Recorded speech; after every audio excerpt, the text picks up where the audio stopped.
Thank you for listening to the North Carolina Food and Beverage Podcast, coming to you from the cozy comforts of our palatial homes. I'm Max's next-door neighbor, Brian Hoyle, and your host for the evening. They're here, your busy backyard bartenders, the masters of the takeout menu, the homeschooling, home distancing, Max Trujillo and Matthew Weiss. Hello, and thank you for listening to the North Carolina Food and Beverage Podcast. I am your co-host, Max Trujillo. And I am your co-host, Matthew Weiss, and we continue our social distancing, responsible podcasting for the food and beverage community. And we have a great episode for you this week. But before we get to it, just wanted to touch base with Max and talk about a couple of things that happened over the weekend. So Max, you had a couple of cool things going on over this weekend. What happened? Well, first off, is everyone's house like super clean right now? Because I feel like in the very beginning, my house was kind of dirty. And then I realized like how much I need to clean it and how many times the dishwasher needs to work in a day. And now like the house is kind of spotless. Like we're on it. We are super clean. How say you? We keep a pretty clean house, and I feel like, it's status quo, but not like super extra clean. I guess you can tell that I don't normally keep a clean house because now it's like a big deal that I mopped. But no, I think what you're alluding to, Matt, was Inland Seafood had reached out to us because they're starting a new home delivery program. And they're not like technically sponsors; they're just friends of ours. And full disclosure, like they're just like, hey, if we sent you some food, would you guys cook it up and share it and whatever? And we're like, yeah, why not? Let's we're cooking like crazy. We love you guys. They are awesome distributors in North Carolina. They sell pretty much all over the state, I'm pretty sure. And Inland Seafood, I used to order from them all the time when I was at Midtown Grill. And so just great long-term friendships with those guys. And so they sent us a ton of food, which was crazy. I mentioned on our stories, and I said to you as well, that pretty much my two neighbors, the families that are next door to us in this like townhome community, are really tight, and we're kind of helping all of each other out. So we'll go to one of us will go to the grocery store and get all the food, and one of us will do like menial tasks. And so a lot of the stuff is we're sharing a lot of mutual food in this area. So when I told them I was doing this, if you're going to give me some food to cook for, well, I kind of have like a lot of people. So can I get enough food for like 12 people? Like they didn't skip a beat. They're like, yeah, man, sure. And they're used to selling to restaurants in big quantities, and so that was kind of easy and simple. I know for you've got a tighter community over at the old Weiss household, but they were able to help you out too, right? They sent you something? Oh yeah. I should have. They actually reached out to me after they saw your story. They're like, dude, we totally forgot a couple of things in your box, and because my box, I was just cooking for my family. I had a huge bounty. Yeah. You had a bounty. So, yeah. But just giving them a shout out, they did send over some amazing scallops and shrimp and halibut. Believe me, this is not meant to be, look what I got and whatever. I really know people are out there and they are struggling. I'm not saying that we're not struggling either. So all the help that everybody can give is greatly warranted and appreciated. So when friends, businesses, community can help each other out, I think you should take that help, and you should also pass it along and pass it forward. And that's essentially what this is. It's not like we were asking for free food, but they wanted to volunteer it up and help us out. And that was awesome. And so we cooked for the community. We had baby back ribs, mushrooms, oysters, which was awesome. We chilled out some oysters and made a little mignonette and just we were shucking and popping those down. It really felt fancy. And especially what I like the most is this is all restaurant grade quality stuff. So the scallops were fucking huge.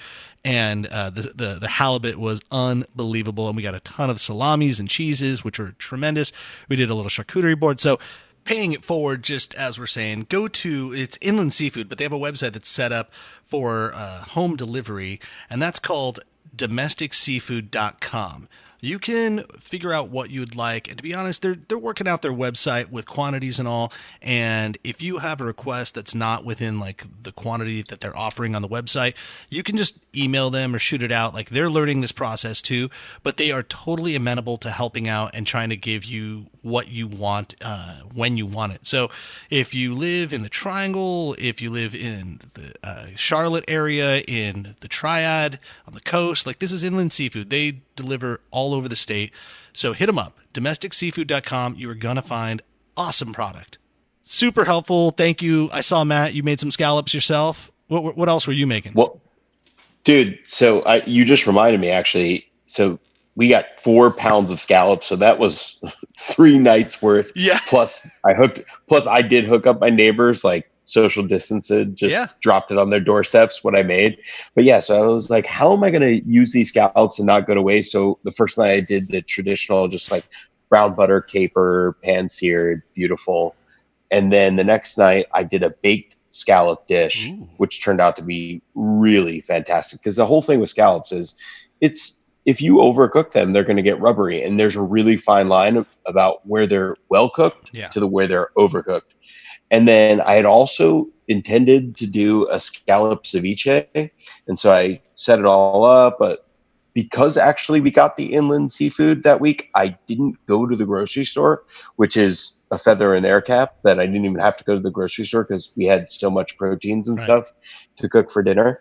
But so I intended to do a ceviche, but I didn't have the right type of citrus. So I left it in the fridge overnight. And then I was like, well, let me just try and saute this. And then I sauteed it all and it was delicious. It was so something that I made as if you had made it a ceviche, left it in the fridge overnight and then sauteed it. And it was perfect. That sounds so delicious. Good. It was a lot of orange citrus. And so, but you just reminded me, I still have swordfish steaks to make, which I'm super excited about because that's like my favorite fish. I know this is not like a cooking show with recipes, but perhaps someone cares and, maybe mention to us like, hey, get on with the show or not. But we'll try just for this moment. That was a really good recipe. I was gifted a recipe, the gents from the Perrin family, which is like Chateau de Beaucastel and Caudelet de Beaucastel, Perrin family, like just really amazing Southern French Rhone wines. And one of the guys had said to me, take this bottle of... and I always forget this every single time. What's the Viognier, the 100% Viognier? That's the region that tends to be 100% Viognier in northern Condrieu. Condrieu, yeah. He's like, take this bottle of Condrieu home, which you and I both know is a really expensive, nice bottle of wine from the Perrin family. He's like, take 2 raw oysters, shallots, garlic, butter, a little bit of white wine, and throw in some spinach after everything kind of softens. Once you've cooked that down, hit it in a hand mixer, like, put it in a bowl and hit it with a hand mixer and puree that whole thing down. And you have this unctuous, like rich sauce and just dollop that onto a plate and put your scallops on top of it. You don't need to season or salt the scallops at all because what you've just created is so salty and savory that everything works. And so that's been like my go-to recipe. And I did that for everyone. And people were like, dude, can I get some more of that sauce? Like, I just ended up gifting it out so everyone can go home. You could throw that on like a pasta the next day and it'd be perfect, but delicious. Yeah. And those scallops they were primo. I mean, they were so good. It would be hard to screw them up. Yeah. All right, let's get into this. So we recorded with Chef Brandon Sharp, who now, if you're following along for these last few episodes, we've already spoke with Neil Benefield, who is the general manager of Hawthorne and Wood, who was gracious enough to come up on the show recently. But Brandon Sharp, who is the chef owner, was gracious enough to come into the studios at the kitchen and was the second to last person that we actually brought into the studio before the quarantine hit. And we've been sitting on it, and it's just, I don't know, like it just makes sense to talk about fancy fine wine and food when we're about to have graduation and Mother's Day, and a lot of people have anniversaries around this time. I know I do, but it's kind of like wedding season. So I imagine this is a good celebratory time for a lot of people. And why not talk to a chef that knows a shit ton about great cuisine and get inspired? Because this guy is so inspired as a chef. It was really fun re-listening to this episode. What do you think, Matt? Yeah.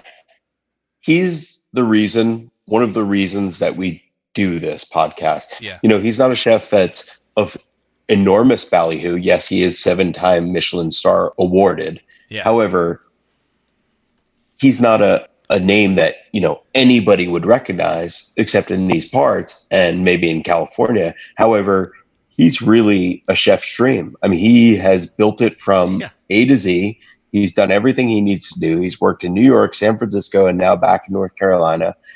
He's doing exactly what he wants, and he has the family and the whole thing, and he's back home, and he's doing great food, and he's got a restaurant that's sustainable for a lot of years to come. So it's just a great story. Yeah, I appreciated that we were able to kind of get in the weeds with him about like real technical chef life or restaurant life. Like we were talking about the menu and how you price things out and pricing out a burger, and coexisting like with being kind of fancy but also casual, and really making what he does work in a restaurant in these modern times, if you will. But we got deep into it, and it was really I loved it, yes, I love all of our episodes like they're little children, but I love this one a little extra special. It was fun. Yeah, it was refreshing, especially given the time to go back to that time and just hear a great story about a really great chef. Yeah. So let's get ready for the show. This is awesome. This episode with Brandon Sharp of Hawthorne and Wood was recorded probably like at the beginning of March, just to give you a timestamp, and we'll go from there.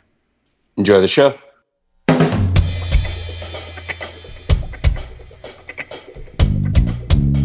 Thank you for listening to the North Carolina Food and Beverage Podcast, and your host for the evening, Max Trujillo and Matthew Weiss.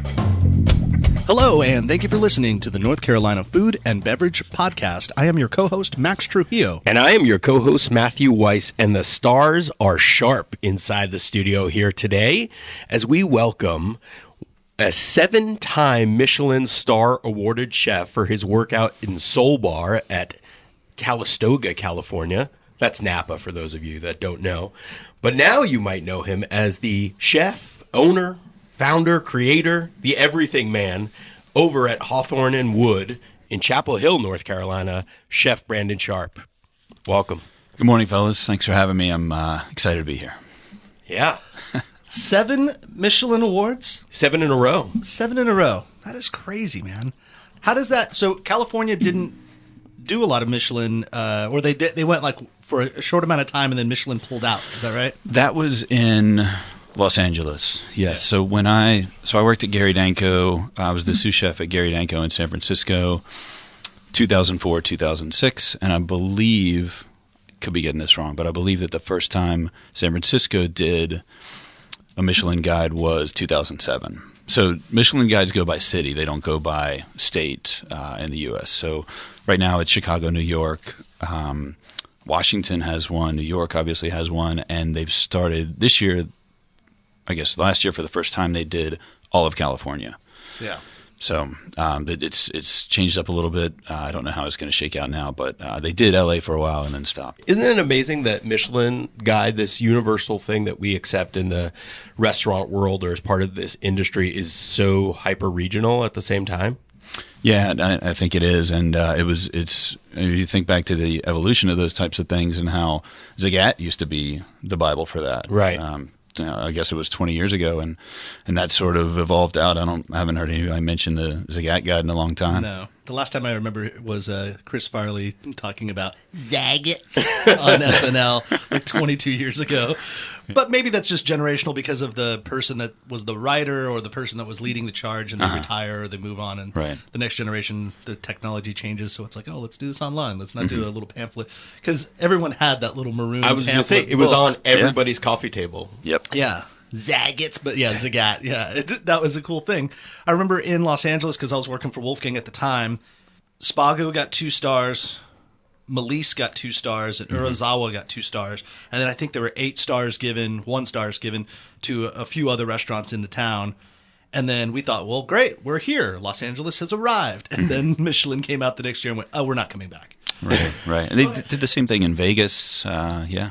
Yeah, so I don't know. That's interesting. So working for Gary Danko, though, that's for those that, we're talking about California and San Francisco and all, but for those that don't know here in North Carolina, it still is like that's a badass restaurant in general, and forward thinking. You guys are doing anything. Like, what was the environment like there? back in 2004. That was intense. He had two sous chefs at the time, Colin Basler and Sean O'Brien. And Sean O'Brien had left a month before I got to San Francisco or so, and he went on to he got a Food and Wine Best New Chef the next year at the restaurant that he worked at. So it was an intense environment. Every night was Saturday night, open 7 days a week. When I started there, we were doing 120 covers a night, and that felt like full gas. And then 2 years later, when I left, we were doing 150 to 160 a night, and it was relentless. It was quite a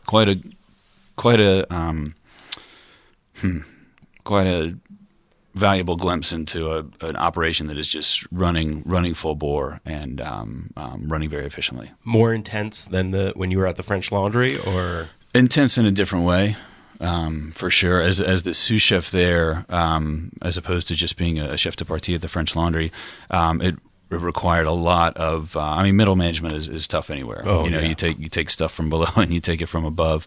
But really running that kitchen at French Laundry, running that kitchen at Gary Danko, was just having to stay on top of the cooks all the time, and drive them, and find the motivation to keep them pedal down myself too. Yeah. So for people that don't know, we're talking a lot about California, and we're talking about Northern California. It's kind of, you're from Greensboro, right? But you definitely made your cooking bones elsewhere, and a lot in Northern California. So you went to Hyde Park Culinary School, right? And then how did you shape your career as a young culinary student? There's a really fun class. It's taught in one of the very first few weeks of the Culinary Institute. It's called Culinary History or Epicureanism or something like that. But anyway, the instructor had this sheaf of menus from all over the country, from all the best restaurants, and so we would just kind of paw through those and look for the most exciting ones. And this was right before the French Laundry cookbook had come out, and the French Laundry menu was part of that stack, and we just kind of oohed and awed over it, and I in the way that I remember the stories, I decided right then that's where I wanted to work. And what's great about the Culinary Institute was that the chefs there, they teach one class and then they repeat it 7 days later, So they're pretty bored. And the program there has tapped into, what do you want to call that, 1/100th, 1/1000th of what they know, and so. It's an opportunity to really get out of it what you put into it. And so any extra questions, any work you do with the instructors after class, they always have a side hustle going on, whether it's a catering gig or writing, special event. Yeah, all that stuff. So helping them out with those things really helps with connections. And so one of the kind of weed out classes there is called Skills 1. And that one is a kitchen where you're with the same instructor for 6 weeks. And my instructor was a guy named Terrell Brunet. He's from Mandeville, Louisiana, and good old boy, and but a great chef. And so I had a great connection with him, had a great class with him, and so he set me up with an externship at a place in New York City called The Tonic, which was between Chelsea and Union Square on 16th, I believe. It's no longer there. With his friend Dave Honeysett, who is the executive sous chef, and the chef was Chris Gesualdi. So Gesualdi had been at Montrachet, which is now Batard, but it was a Drew Nieporent restaurant, and he'd gotten 3 stars from Ruth Reichel there. And before that, Chris had been at Raquel with Thomas Keller, where Thomas had his restaurant in New York for 10 years. And so through that series of connections, I was able to, during my second term at culinary school, stage at the French Laundry. Okay. I had to fly out flew from JFK on an airline called Tower Air, which it's no longer, but you could check your knives and bring them on Tower Air. I mean, it's like this crazy weird Look at that airline train. For chefs. You can check your knives. Yeah, it was probably a good thing it doesn't exist anymore. Right. But that's the circuitous route by which I got to the French Laundry. Okay. Well, we probably also have some same chef tree then, because at Montrachet at the time might have been David Boulay, who I worked for. Oh wow! Yeah. Back in the late aughts, as they call them. Mm-hmm. But anyway, so yeah, And then you talked about, and we'll transition this back to North Carolina pretty soon, because one of the things that you said, and the reason I bring up the Michelin stars and the whole regionality of it, is you find some freedom in bringing your restaurant back to North Carolina, where you're from, and you have this history that we'll get into in Chapel Hill, but coming here and being that there's no Michelin star rated restaurants here, that the Michelin guide doesn't exist here. So, I mean, that, I guess, gives you license to be more casual. Is that the thing? I think so. And I know the listeners can't see the smile on my face when you said there's no Michelin guide in North Carolina, but one of my greatest days in the kitchen was when I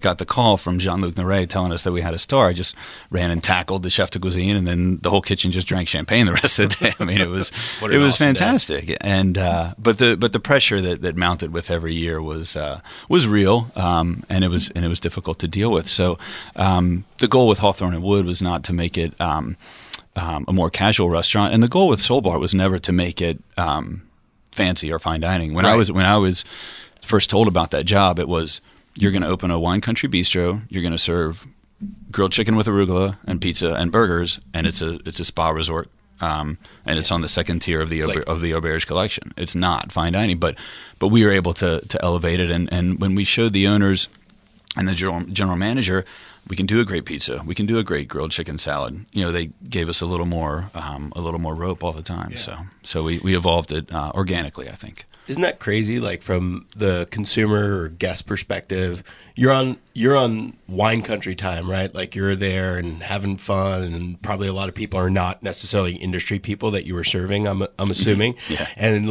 but you don't see like the grind, the sweat behind the kitchen of like just bringing out that what you think is pizza and comfort food, because you probably have been imbibing all day on pizza. I mean, on wine, and it's just like comfort food, but like the sweat. And that's exactly like one of the reasons that this show exists, is like what's going on behind that chef that's creating that food's mind, and like the stress that you have, like, oh shit, I got a Michelin star, I need to do that again. Yeah. So, want to give a little bit of a shout out to the Folks Foundation, the champions of all good things crafted in North Carolina, and the folks that make them. And check it out, there's something new that they're doing. They are producing a compilation vinyl album. Yeah, like a record, like a real spinning record, called the Carolina Quarantine Project, where Carolina-based musicians and duos showcase songs written while sheltered in place. Pre-sales for the vinyl album start May 1st and will be released in June, and all sales go directly to the artists. Some of the artists that are featured are Couldn't Be Happiers, Migrant Birds, Stray Local, Ghosts of Liberty, Neville's Quarter, and His and Hers. So check them out. Follow them on Instagram at Folks Foundation, or check them out online at folksfoundation.org. Remember, they are champions of all good things crafted in North Carolina and the folks that make them. Folks Foundation. So, Chef, when you were getting going, did you have these delusions of grandeur? Like, I'm going to be the greatest chef in the world. Did you say, where were you when you were kind of starting your career? Yeah, I'm trying to think back on that. I don't remember like an ambition crystallizing that clearly, but I do remember. I mean, I started out as a busboy at a Chi-Chi's, and then worked summers on Nantucket in a sandwich shop and a really crappy Italian restaurant, and I went back to Nantucket and worked at a better restaurant called the Quaker House after I graduated from college. And before work most days, I would go to one of the two bookstores on the island, right by the restaurant. And the chef was a guy named Kendrick Anderson, who had a great grounding in the classics. And but I remember going to the bookstores, and after a while, instead of going to the fiction section before work, I realized I was ending up in the cookbook section. And so that just, it was just a gradual process. I thought of myself as I would be a writer someday, or I would be this, or I'd be that. And then, and the first cookbook I bought at one of those stores was Bobby Flay's Bold American Food. And so, like, I have all these little touchstones that I remember along the way of my career. And I think just before long, I realized that I was a restaurant worker, and that's what I was. And then I went to culinary school, and culinary school is a mile wide and 2 inches deep. There's so much information that they try to cram into, but you're exposed to an unbelievable array of things, and as I said before, some great connections. What I love about your story, though, is that it's a little bit different from a lot of the chefs we talk to, in the sense that, like, some of the chefs they came from nothing, right? Mm-hmm. They really, and then they found themselves working. You worked as a busboy and stuff, but you were well educated. You went to UNC Chapel Hill, and you. It seems like you already had graduated college and you had some options. What did you study at Chapel Hill? I studied philosophy, so there. Okay, I didn't get a ton of calls from recruiters. Bullshit, yeah, right? exactly. Well, and when I worked at the Weather Vane when it was out at Eastgate, where the Trader Joe's is now. When I was in college, and the chef there, Devin Mills, he asked me the same thing. What do you study? And I said philosophy. He said, "You're going to be in kitchens for a while, kid." So yeah, prophetic. But I mean, still, if you have that piece of paper that says you went to UNC, let's be honest, it does open some doors to you. Yeah, I'm sure. I don't remember that in a concrete or tangible manner, but I'm sure it did. Okay. Yeah. But so did you go right did you go right after to culinary school? No, then that's when I went back to Nantucket and cooked for pretty much a full year there. Okay. And then realized, okay, I'm semi to mostly serious about this. Right. And let's start looking at culinary schools. Got it. Which is such a weird, like the restaurant sucked you in. Like, you got this moment of saying, oh, I like this. This is fun. But Matt and I have talked about, like, people that get into the restaurant industry are cut from a different cloth, whether they're like they're self-loathing or they feel the need to service other people and do all these things. Like the need to help and be hospitable to people is kind of just innate in your body, and you have to do it. And so whether you went to a higher learning school or not, you're like, I like doing this. And regardless of what it means, it's like, it's something you want to do, I guess. It's also a really good source for income, right? You can make money, you keep busy. And the other thing that I talk about with people, and this is a much more of a general topic, but when you're in the restaurant industry, it gives you an automatic social life. Because the people that you work with, you're on the same time and the same schedule. And usually, like, I think you've said it before, the restaurant industry are the misfits of, like, the rest of society, because your schedule is so opposite and you're there to serve people. So you're kind of incubated into this social, whatever. You have a social circle automatically. Yeah. But speaking of the social circle of Hawthorne and Wood, to bring it back here. So you were working in Napa. You had opened up a second restaurant that actually you had ownership of. Yes. And then you gave that all up to come back to Carolina to work at the Carolina Inn. Yeah, that's correct. It was an interesting time so Solage is the name of the resort that where Soul Bar was. It was being sold. It was a great selling situation for our owner, and we'd had the same small family private equity firm own the resort from the beginning. And I had been there. I was there, while the place was still studs and mud. It was still being built when I was hired, the resort, that is. And so I had a great relationship with them. They actually helped me open Evangeline, which was the French Creole bistro that we opened in Calistoga and have subsequently sold to the fellow who was the general manager there when we started, Sasan Nayeri. Oh, nice. And it's still going strong. It's great. Just celebrated its 5th anniversary. So that change in ownership was coming with a change in general manager. I see. And so a lot of the core crew and executive team with which I had been very close was dispersing. And so it seemed like a natural time for a transition, and the tug of coming back to North Carolina was pretty strong. My folks are still in Greensboro. My brother's up in Asheville with his family, and my wife, Elizabeth, thought it'd be a great idea for us to come back to Chapel Hill. Is she from Chapel Hill? No, she's from the Bay Area, but she grew up in Chicago. Okay, got it. And so you sought out a job back here, and I did. It was a bit serendipitous. I clicked on Craigslist, I think it was, and boom. Executive chef at the Carolina Inn. The job was open. Wow. I couldn't believe it. So I emailed them. They called me back shortly. I had a couple great phone conversations. Flew out here. I guess that was August of 2016. Elizabeth and I did. Tried out for the job, did an extensive tasting for them, and moved back for good in October. Serendipitously, do you know who the chefs were? I believe who the executive chefs were, and they left. James Clark and Bill Hartley. James and Bill. Yeah, they had left in like July or something to go open their own restaurant. Right. Obviously, to open Coastal Fish Company out in Pittsburgh. Yeah, it's just funny how this world of ours goes around. Yeah. So that's funny. So you come back to North Carolina. And then the Carolina Inn obviously has this history, but you're in Chapel Hill where you had spent a lot of time. I think your grandparents were from there. But when you come back, you're executing kind of the food of the Carolina Inn, right? Like you're not I'm sure you have some leeway, but you're really executing somebody else's menu at that point. Is that right? Well, at first, yeah. So I mean, I have looked at the Carolina Inn as just this giant, beautiful, ocean liner steaming along, and you can only hope to change the course by a couple tenths of a degree at a time or so.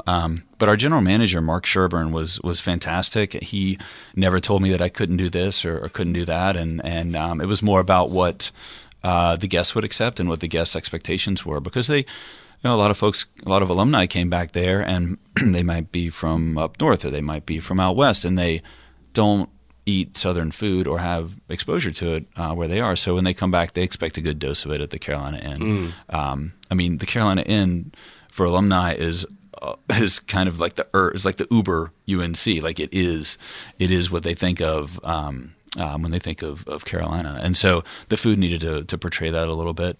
We had a lot of fun with the dishes there, and the dinner menu was by far the most dynamic.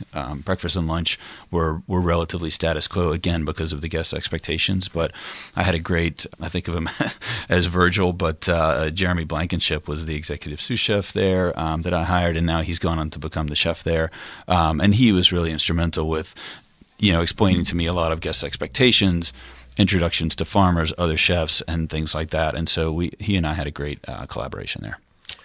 Yeah, that's got to be different, just sourcing in general.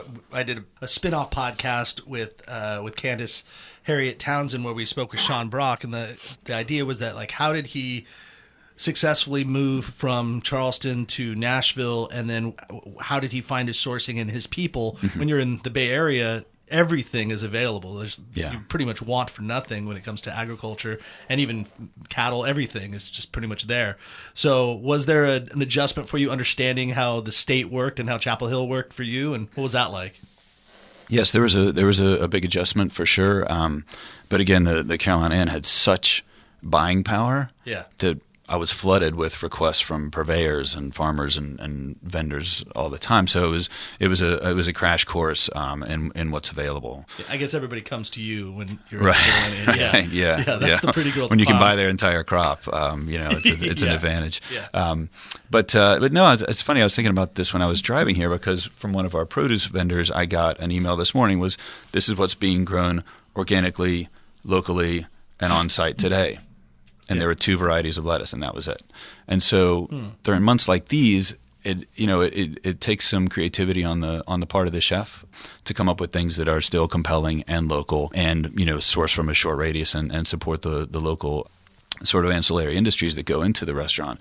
During the summer, obviously you can go any direction. You go to the farmer's market, and the tables are overflowing. So that's a fantastic problem to have. Which is a weird thing. Like in California, I was always helping chefs when we were like working on seasonal menus, but we never thought about, like, in the winter months, we're only going to be working with root vegetables and all that, because we had everything. We were like, we're just going to change the menu. Like, basically, it always seemed like the same season in California. Like, you could, because you could in Southern California for sure, everything at all times, So you're getting everything. Only until I moved to North Carolina that I realized, oh wow, yeah, when you're doing that winter menu, everything changes. Like, there's so much that you're not going to be able to get.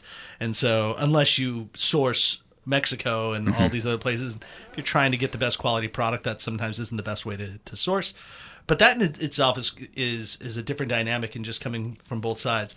That's how at Hawthorne and Wood you guys are focused, right? You're hyper seasonal. Yeah, so at Hawthorne and Wood, we really have put no restrictions on what approach we take to the menu, because there's so many things that we want to eat. We are always excited. We're always talking about what we're gonna serve next, and excited for what's coming in the back door. We don't source asparagus in November. We don't source peaches in December. We don't. There are a lot of no-goes for me when it comes to seasonality, that have just been drilled into me from 10 straight years spent in Northern California. And one thing that we found. Again, the fellow just knocked on the back door. The farmer at Veraluce Farms is growing these amazing chicories, and so we have this amazing Rosa del Veneto and escarole salad on the menu.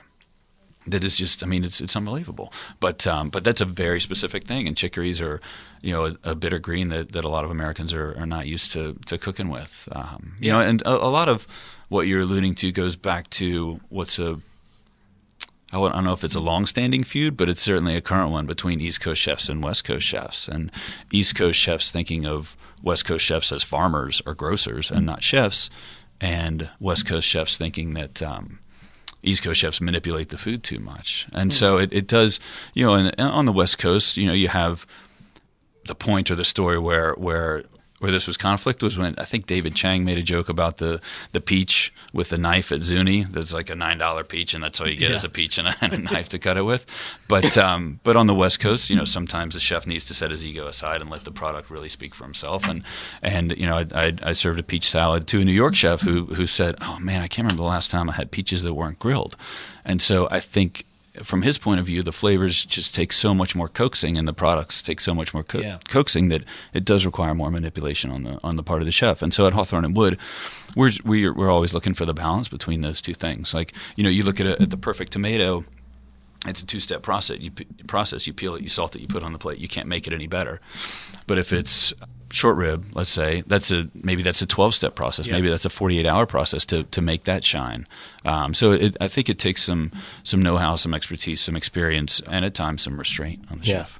I'm just thinking that the whole Tupac and Biggie lyrics give a whole different meaning now with the East Coast West Coast feud. I mean, I really got to go back. Right. That's what they really fight about, right? Exactly. The chef, and the culinary world. I have to choose the East. That's right. I live out there, so don't go there. Okay, we've gotten a little bit in Hawthorne and Wood. Matt, didn't you just eat? I did just eat there on Friday night, and so you had tile fish, which I'm pretty sure was from the North Carolina waters. Yeah. I don't know where else do you get tile fish. It's pretty much a North Carolina native, right? Yeah, as far as I know, we got it from local seafood and those guys. We get most of our seafood from them. It was awesome, and then there were some root vegetables on the plate, and right. So it's thistle season for us. There were sunchokes on there, artichokes, a lot of sunchokes, Meyer lemon. So good seasonal things, and then this is a cool thing to do. I mean, you can grow parsley any time of year. So there's a caper persiate on there, which adds a brightness and an intensity to the dish, and is olive oil based. So it has a summery or a spring like feel to it, even though it's Meyer lemons and we're still kind of in the dead of winter. So. Yeah, because it has that nice citrus base anyway. Yeah. So if you were explaining in an elevator pitch to somebody about Hawthorne and Wood, what would you say about the restaurant? So Hawthorne and Wood, this occurred to me the other day. If a picture is worth 1,000 words, a restaurant must be worth several million. But something happened on Sunday night that really crystallized Hawthorne and Wood for me, and I came out to check on a few late tables and say goodbye to a guest that was leaving, and ended up speaking to a middle-aged couple that was leaving, dressed very nicely and very complimentary about the food, and Claude, their server. And the woman said to me, "Yeah, but we're just so hillbilly that we shared our dessert with the table next to us." And so that's the best I can do with putting that convivial spirit and that sense of hospitality that I want Hawthorne and Wood to be, in addition to great wine, great cocktails, great food. That's what I want to capture. I want that experience to be what the words Hawthorne and Wood mean to people. I want them to have great memories of the place. Yeah. Max, it just reminds me of something I said to you when I first moved out to North Carolina, because the location where you are is great. I mean, you have a residential community, you have a built-in community. That place is always hopping for people that know it's right off 54, and you have Bottle Rev there, and you have Elements there, and those establishments are always busy. So from a business perspective, you chose a great location. Not that you wouldn't have been successful anywhere, but for people that live outside the Triangle or outside of North Carolina, coming from especially New York and Manhattan, when you see restaurants in the strip mall, or somewhat of a strip mall, you automatically think, "Oh, this is a chain restaurant," or "This is just a matter of convenience. It can't be good," But then, the ironic thing is, then you walk into Hawthorne and you built this from the studs, pretty much. I mean, it was a restaurant prior, but I think you completely gutted it, and it's super chic, I will say. Not fancy and intimidating way, but it looks very cool. It's a cool vibe. You have some is there a fire within, or I'm just thinking that in my mind now? A fire? Yeah. Is there No, like there's no fire there's no element. fire. There's no fire. That was against but it code. feels that kind of way, right? Like Yeah. it's Hawthorne and Wood. Yeah. I mean, I know those are the names of neighborhood, but it's a very chic environment, Thank you. and it's inside, but yeah, at the same time, it's not intimidating at all.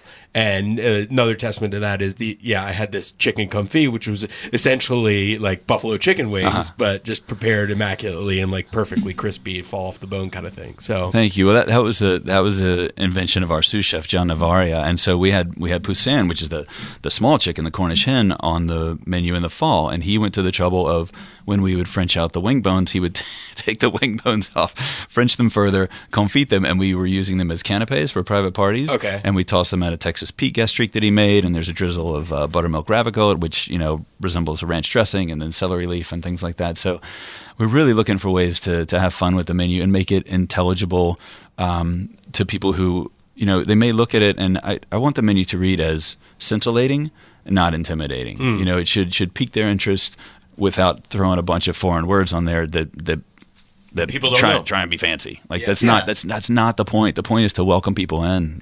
I think you're at that point. We had Chef Daniel Schur of Second Empire on not too long ago, a few months back, and talking about fine dining, and of course the places that you've worked in the past. These are pretty elegant places, and white tablecloth and all.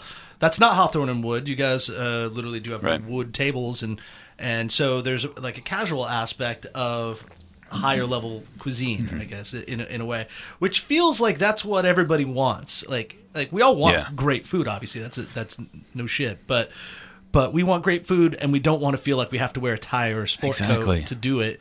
But also, but I also might be with my executives and have a corporate card that goes out there, and we want to get a nice bottle of wine, and we want to know that the guy in the kitchen or the gal in the kitchen knows what the hell they're doing.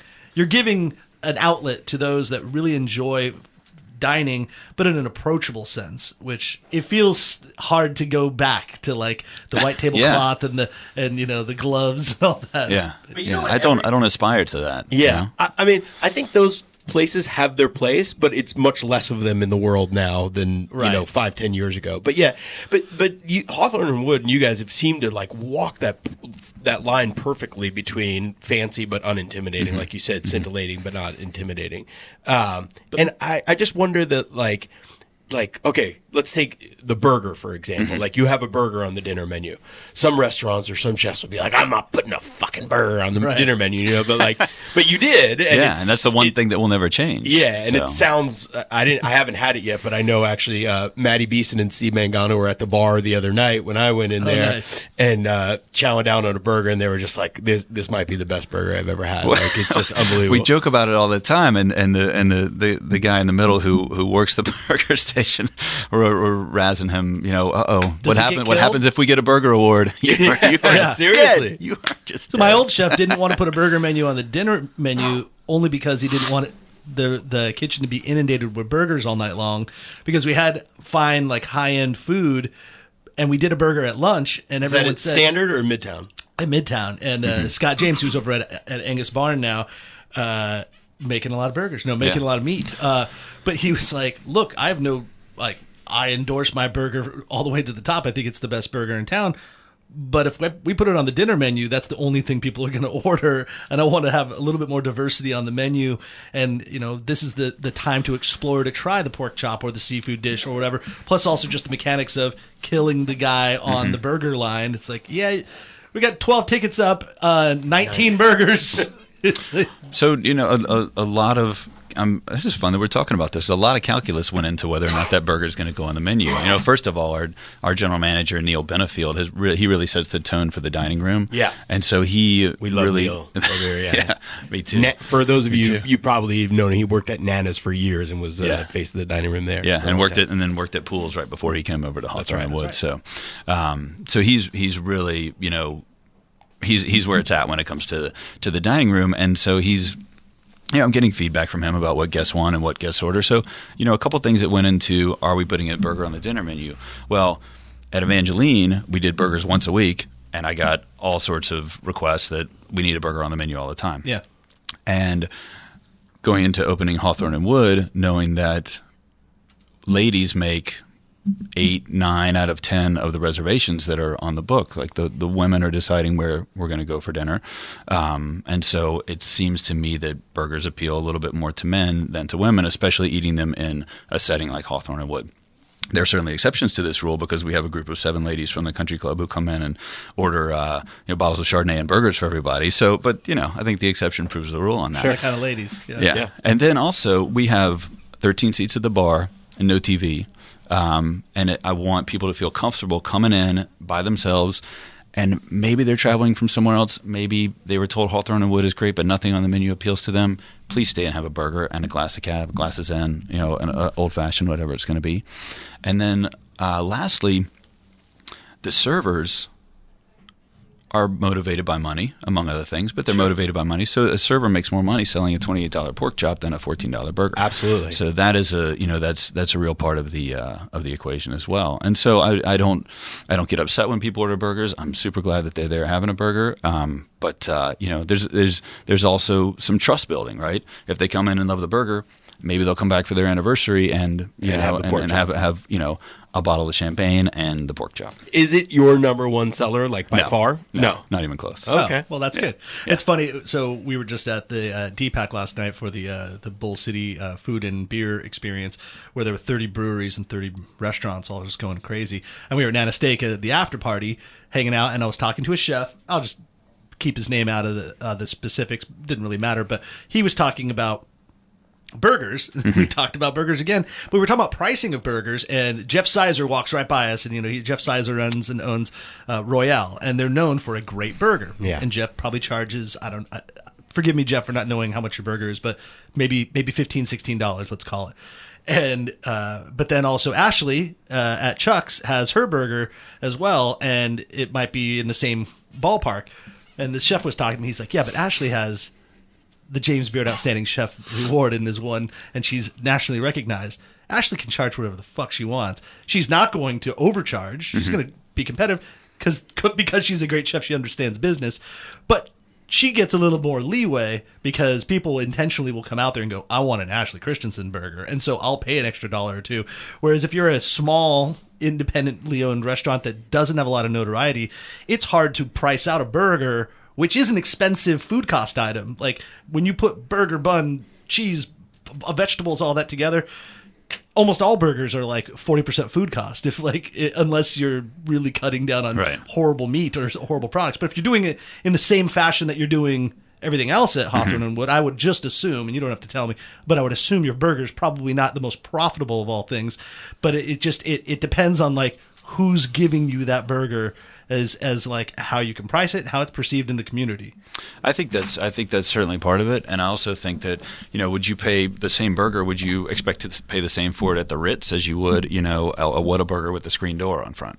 So I think that's part of it too. Yeah, I guess if you're like in a cozy seat, it's worth an extra $0.25 or something. And and have the option of drinking great wine or a great cocktail. Yeah, that's speaking of California and like Napa. I always love going to Gott's. Oh yeah, and getting a burger and having like a really nice glass of cab.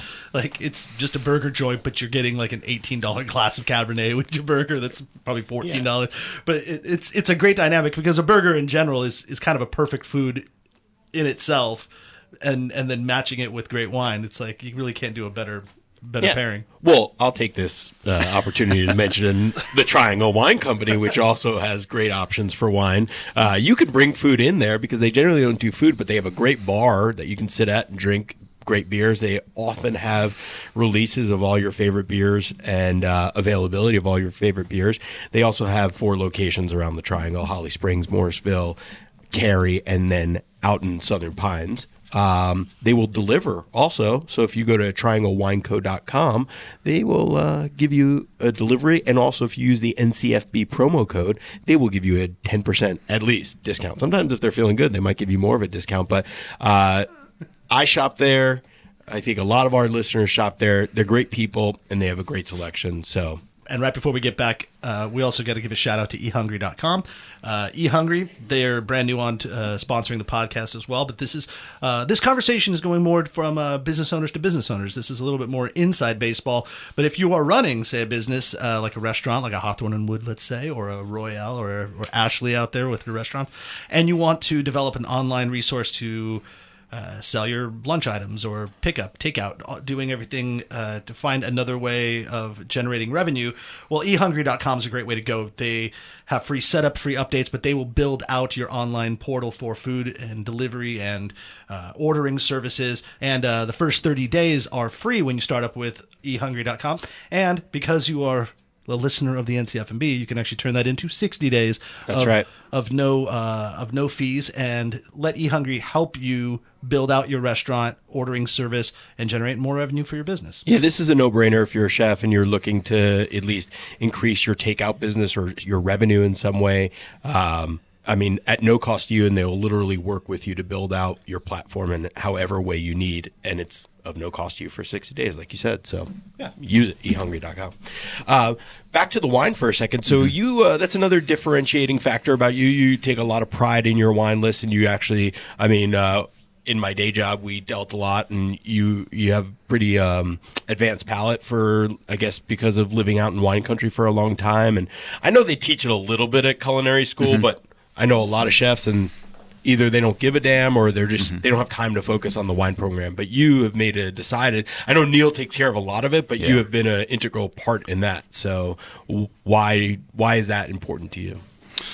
It was great meeting Neil, for many reasons, but wine was certainly one of them. And it was always interesting to Elizabeth and I. We'd go out to eat in California, and the wine menus are very West Coast focused, and then come to New York or come to somewhere on the East Coast, and they're very European centric, or much more so.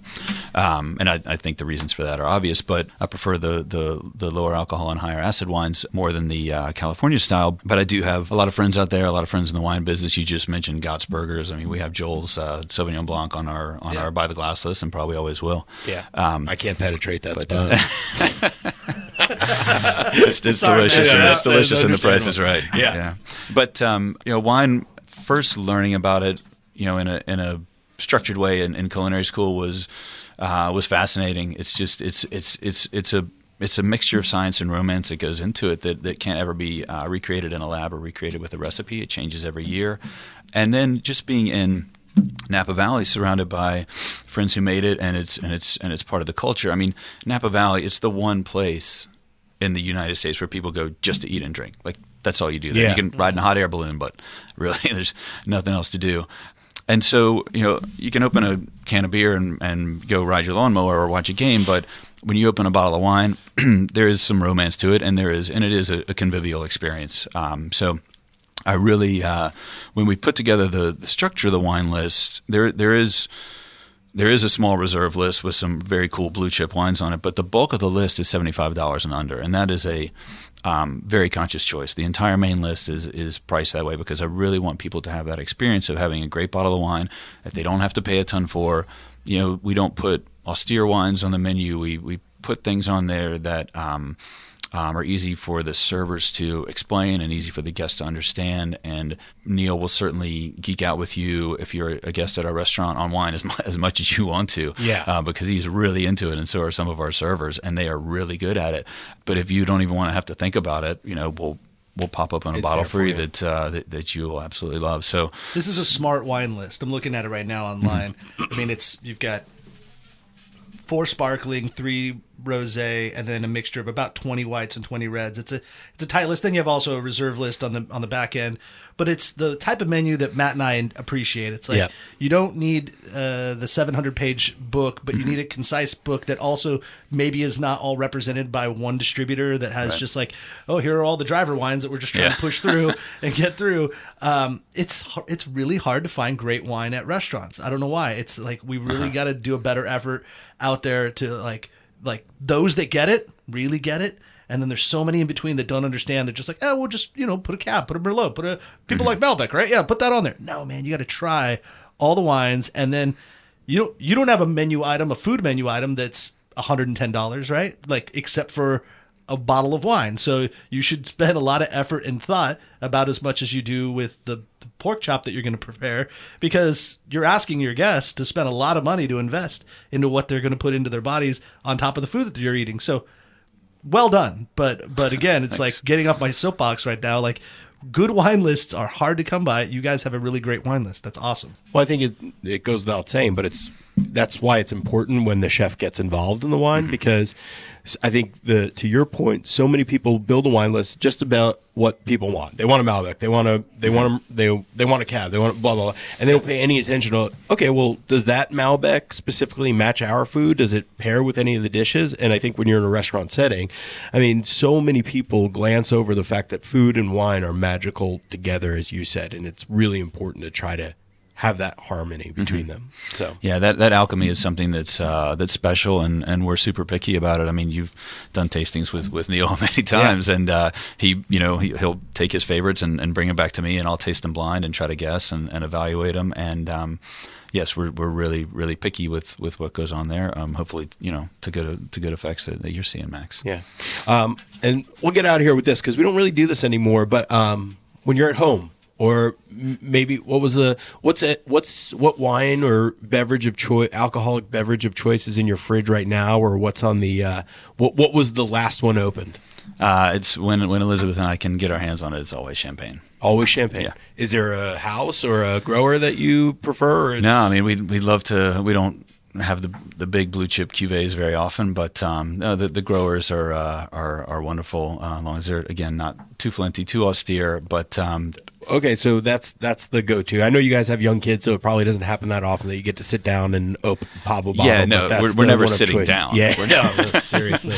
We're cooking dinner and helping with homework, and right. And so, well, what about that? You're a chef, a business owner, a husband, and a father. Are you able to like have a decent work life? We've talked about this stuff so much, and like in the kind of the new era of running a restaurant, you're not supposed to have the machismo and work 100 hours any longer. That's like an old way of doing things. But I'm sure you were part of that during your time coming up, because that's what we all did. But how is your balance of work life now? It's under review at the moment. Yeah, but, you're still not even a year. If Elizabeth was here, what would she say? That's she would agree. She would agree. Yeah, it's she under might. review. Yeah, but I think we both realized that I thought I'd be working every single day for the first year. Yeah. I mean, I get Sundays off, and I usually take off a Thursday or Tuesday night as well. So the hours are long, and I miss the kids a great deal, and these are ages and times when I want to be around more. But we're laying the foundation for what we hope is a long-term successful restaurant. So yeah, the balance is always being evaluated and recalibrated. The food and beverage industry has grown so much since we started doing this podcast, but I moved here 7 years ago, and there's so much that has developed in this triangle and in the state, but we could never have enough. You started here, you went out into the world, you honed your craft by learning from some pretty amazing people as well, and then you brought it back to the state, which is pretty awesome. This is something that a lot of people should be doing and explore, but then come back and give to the community of what you've learned. So get out there, go to Hawthorne and Wood, because it's just another great restaurant that's been built, and we need more of this to happen. Thank you so much. Yeah, I agree too. I wish there were 10 more great restaurants on the way to Chapel Hill. Hopefully they're not far off. Yeah, that would be awesome. Yeah, in many ways. Chef, thanks so much for coming in and spending some time with us. Before you get out of here, we got to get you some ice cream. Oh, all right. Some proof alcohol ice cream, so you can take it back home. You and the wife can enjoy some alcohol ice cream. It's think differently about dessert. There's 7% alcohol in every pint. Yeah, so you can still stand and eat it. Cool. Not for kids. Not for kids. Not for the kids, but we have a freezer out there in the kitchen with quite a few different flavors: bourbon caramel, strawberry moonshine, the coconut rum. So you go ahead and pick which one you want and take it back home and enjoy from there. Go to proofalcoholicecream.com for more information, or check the notes in our show notes. Yeah, maybe have that ice cream while you're under review about your work-life balance. Yeah, that's right. Yeah. Exactly. But other than that, everybody go to Hawthorne and Wood, and you will eat and drink extremely merrily. Thank you, Matt. Thank you, Max. My pleasure being here. Awesome, man. Thanks for listening to the NCF&B podcast. And if you've stuck with us this long, review us on iTunes and remember, 5 stars are encouraged.